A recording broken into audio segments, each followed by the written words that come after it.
Hi everyone. Okay, so I decided to share something that happened Monday.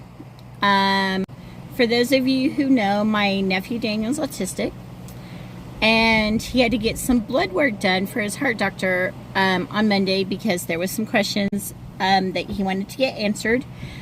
And so we went in to his heart doctor's lab to get the blood work done of psyching himself out, and which goes toward the negative side more than the positive, which is not good for him because it leads to meltdowns. And for those of you who know what autistic people are like, you know that they have meltdowns. So for Daniel, it's not good, being he has a heart condition, and we need to make sure that he doesn't over hyperventilate or anything or overdo his heart. So that's something else that's for us to watch with them. Really didn't help him and really didn't talk to him and stuff. And it escalated. They wouldn't let me talk to him and try to calm him down so he could get the blood work done there. Ended up being 5 women actually shut the door on us, kicked me and his mom, my sister Elizabeth, out.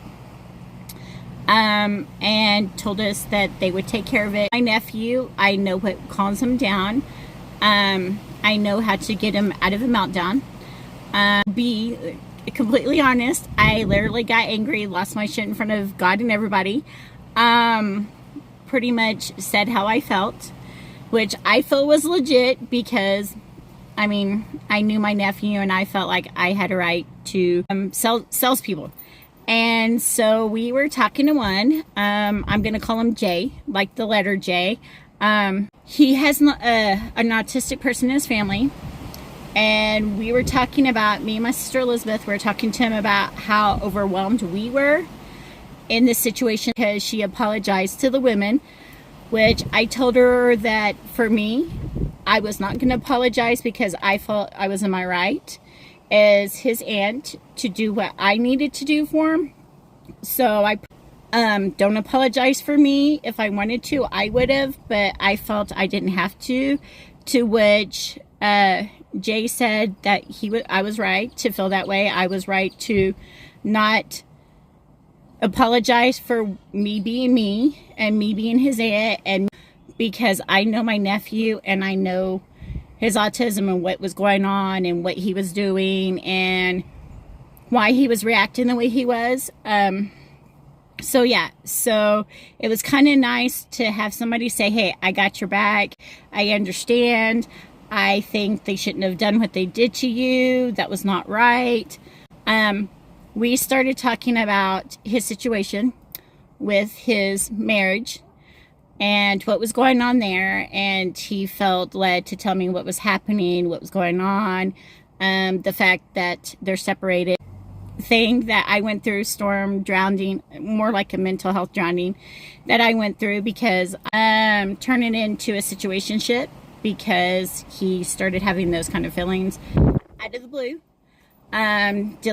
Really wasn't and he was a negative person and he liked being negative. Red flag, should have paid more attention to it than I did.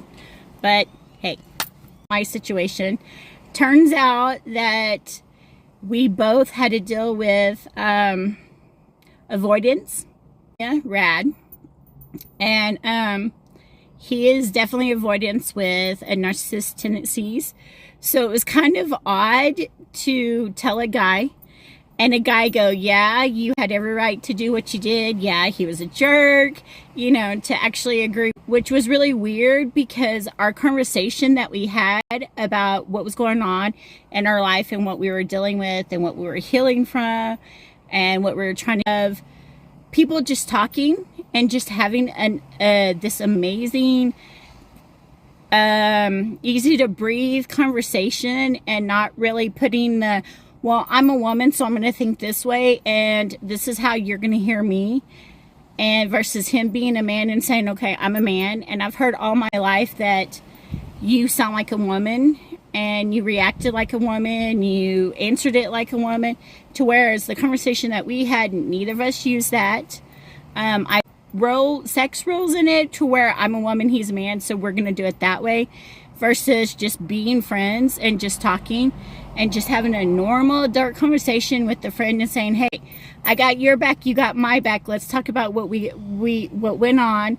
Let's discuss it and let's help each other out. So yeah, great conversation.